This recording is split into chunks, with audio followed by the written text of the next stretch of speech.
Hola a todos y todas, yo soy Arnold Capinova, soy de Albania, tengo 25 años y en este vídeo os voy a contar un poco de mi experiencia en Asocio Alba, que se dedica a actividades con personas con discapacidad.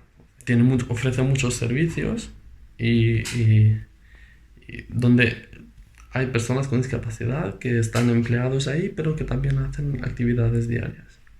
Bueno, mis actividades más o menos han sido en todas las áreas de la asociación que,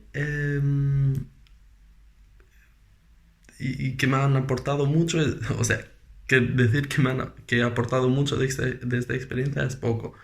Eh, es muy poco, es una experiencia que te cambia en una manera que no está, que tú no lo ves antes, o sea, es decir, que es una experiencia que te cambia de una manera que tú nunca imaginarías que te cambiaría.